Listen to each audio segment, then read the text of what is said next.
fairly new edition, King of the Kip-Axe. King of the Kip-Axe, a familiar sight and sound round Main Road and now the Etihad Stadium. City's infamous fanzine is 30 years old this September, and I went to find out just what makes it so important. You know, it's a magazine that people will cherish and, like me, maybe keep for a long time. A supporter-led, passionate, editorially driven outlet for City fans that has been part of the club's history for many years, and long may it continue. I think that the fanzines provided a great platform for the fans to air their views. Both local fans, fans that go to games, fans that watch, through various forms of media, whether it's the Sky BT or dodgy streams, and it gives fans across the globe a chance to see what's going on, but in a view that isn't necessarily endorsed by the club. King of the Kip-Axe is the quintessential part of Manchester City fan culture that should be cherished and recognised as that throughout the years, and it's been there through all the ups and downs, and I think that it's a really important part of our club. But I think for me, King of the Kip-Axe originally, at a time before the internet, just gave people a voice that we didn't have. Like City, King of the Kip-Axe had a tumultuous history. It all began in 1988, a period when it was a tough time to be a football fan. Football was in a dreadful state in 1985. We had Heysel, we had the Bradford fire, we had that unfortunate incident at Birmingham with the Leeds fans, and a Birmingham fan got killed when a wall fell on him, and everything that could go wrong with football did go wrong. Fans didn't have any kind of voice. The only outlet was a letter to Manchester Evening News, which I later found out they always asked City before they published letters back then. If it's something critical, they'd talk to City, and City would say, don't publish it. So your letter to the Evening News, a letter to a club, and you might get a response back, but quite often, if it was critical, you'd just be sort of pushed aside or whatever. At the time, there was When Saturday Comes and Off the Ball, which were general fanzines, and I sent a few contributions to When Saturday Comes. Other fanzines around at the time, there weren't very many. City Gent, I think, was the first one, Bradford City, and it was a big. Everybody was interested in what everybody else was doing, and used to swap with other fanzines, and everybody was influenced by each other. There's a fanzine called Blueprint, which started in '87, right? And Dave Wallace actually wrote for that in his first couple of issues, I think. And Dave did some cartoons for it and so on. And Dave, being Dave, had so much material that, as far as I can remember, Blueprint could never satisfy Dave's need, if you like, to get his material out there and to get his voice out there, really. And I contributed to them for a few issues, but they were missing the deadlines and missed the start of the season, so we decided to do our own fanzine. That was in September 1988. I'd done that much. I already had a dossier of loads of stuff that I'd been sending to people, so it was just a natural process, to become editor, and my wife to do the cartoons. It was just the way it was. We wanted to give City fans a voice, and we wanted to show that football fans have got, watch the team with humour and goodwill. City's positive start to the 90s quickly took a turn for the worst. King of the Kip-Axe made sure the fans' voice was heard in the boardroom. We were prodding the club on all sorts of issues that were getting left behind, and the major issues at the time were ID cards. Hooliganism was a big problem. Fans were fenced in. Ken Bates wanted electric fences. Bernard Alford, the secretary, wanted to birch the hooligans, and it was just a crazy time, really. And I think we all knew that the club did buy the fanzines. They would send somebody out. I think Dave started sending them fanzines, but I think Peter Swales would want to know everything that was going on about the club, and there would be staff members sent out to go and buy the fanzine, and they'd read every word just in case there's something critical, and there usually was. The club were fairly reasonable with us, but we went through a stage where they didn't want us to sell on the outside the ground, but we got over that one. I was selling it in in the souvenir shop as it was then, but that got stopped because we were quite critical of what was happening at the club. It'd just be ridiculous, because it was like a losing battle for a club, because as a fan, every time the club tried to stop you from doing something, you did it more. It was always the way.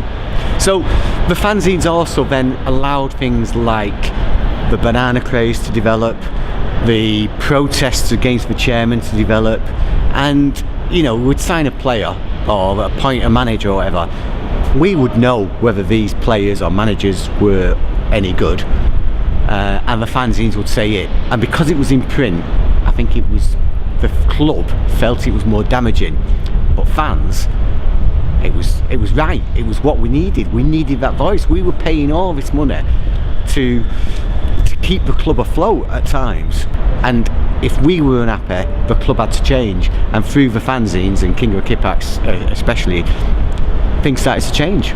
Oh, I think we've done front covers that have been very critical of the club, and it's got us into trouble, and you think, oh well, maybe I shouldn't have done that. But like I say, I'm a passionate person about football, and if I've ever felt that things weren't going right, and they certainly weren't going right when we were heading for the 3rd division, it has to be said. So there's not really many things that I've put in the fanzine that I've regretted. We get a lot of feedback from fans on the street, and in the fanzine with them writing in and things like that. So we got a lot of support for those campaigns. You might be told one version of events by Peter Swales, and you might be told another version of events by Francis Lee, and we didn't have social media in those days, and yet you had people like Colin Savage, and there were other people too who would contribute and give their opinions, who were businessmen or had an insight into financial things, who would tell you things that made you think in a different way or see things from another perspective. We take that for granted now because you can find that everywhere all over social media, but at the time King of the Kippax played an important role in informing fans like me as to what was really going on, or at least make them think, even if it didn't completely make your decision for you, what the different aspects of the debate were. Now, as Mel said, something's the matter here, so many managers. Have you ever thought that something might be your judgment? Possibly, but if you've not got exactly what you want, you go and get something else. If you've got a television in your house and you don't think it's quite what you want, you go and buy another one, don't you? Peter Swales had been our chairman for since 73, and had constantly tried to whip us up, if you like, give us some good news, and then let us down. And I interviewed Swales at one point, and he said that for him it was very much a case of the fans. You can't fool the fans, but you can try and sell them a story, right? And there's some truth in that. But once Dave Wallace and the others are saying, wait a minute, no, that's not true, then it all starts to unravel. I'm quite an emotional person, so I really do take it to heart. Watching City and watching us being poor and watching us being great now is wonderful. But in those days, it was very, very difficult. And as a fanzine seller, after a game, we got a lot of stick. It was always our fault that we'd played badly and things like that. So it was, it started off as really a fanzine for fans' views, and I didn't really want to be criticising players and things like that. But we did get into a spell of doing that, and it was very frustrating.